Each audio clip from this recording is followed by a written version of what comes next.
Guys, appreciate your take. Some Swiss companies still reeling from the big news last week that the Swiss National Bank surprise currency move, but one Swiss pharmaceutical company's holding its ground. Liz Claman at the World Economic Forum in Davos, Switzerland, with Novartis CEO.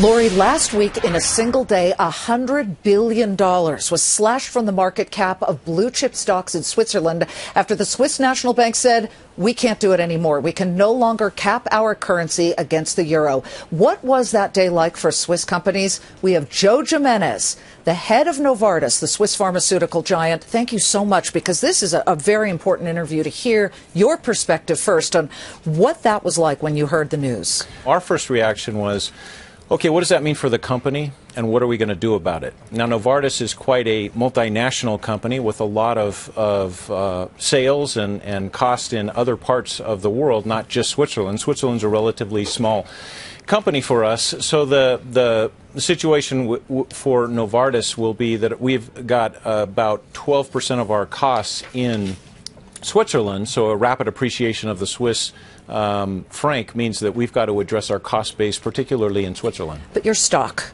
did not react as terribly as, say, for example, the Swiss watchmakers and some of the others, like the Credit Suisses and the Swatches of the world. Well, I think if you were highly dependent on exports, particularly into Europe, you were probably more affected than not. So because of the fact that only about 2% of our sales come out of Switzerland, that's probably why we were not. I know you're about to report earnings, so you're in somewhat of a quiet period, but generally speaking, would you see this affecting your bottom line for 2015?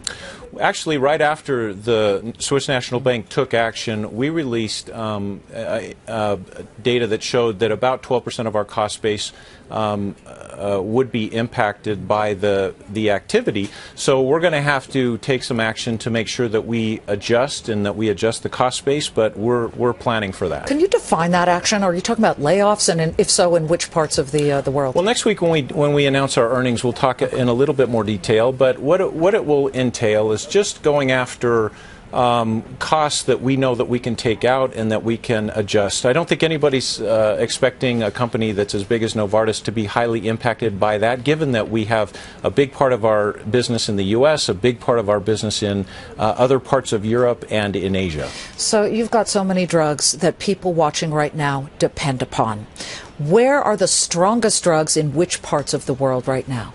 Well, we're about to launch not about to launch, we filed for a marketing authorization for a new heart failure drug. Now, heart failure is a horrible disease. Over 25 million people in the U.S. and in Europe are impacted by chronic heart failure, and the costs are huge, $100 billion a year for this disease. And we've got a drug that we've filed in the U.S. and Europe. Does it have a name yet? I remember LCZ 976. Yes, LCZ 696. We don't yet have an approved name by the regulatory authorities, but we're hoping that we'll be able to start selling that heart failure drug towards the back half of 15. Could that be a blockbuster drug, meaning more than $1 billion a year in sales? This will be a blockbuster for Novartis. It's proven to reduce cardiovascular death by 20% and also reduce hospitalization by 20%.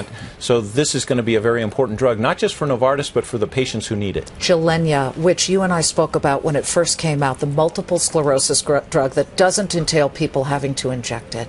How's that doing? Gilenya continues to grow very nicely. So through the first 3 quarters of 2014, it was up over 20%. So this is a $2.5 billion drug today. I can remember when we talked about it and we were just launching it. You were not, you said it could be a blockbuster. Again, the definition for big pharmaceutical companies is 1 billion plus is a blockbuster. But wow, 2 billion, amazing. Yeah, so it continues to do very well, and the patients that it's helping are very happy with the fact that they've got now an oral drug for MS. What's the most interesting thing you've heard since you've landed on the ground here in Davos? You know, one of the things that I'm taking away in every conversation that I have, everybody that I bump into, is the speed with which things are changing. So people are talking about, for example, the currency dislocation that has occurred has created huge opportunity but also huge risks. And so this is one of the themes that's coming out that I'm taking away from Davos, is how fast things are really changing in every industry. Do you think, because you have a huge European business, do you think that the ECB, if they do pull the trigger on about 600 billion euros per year of stimulus, that's enough?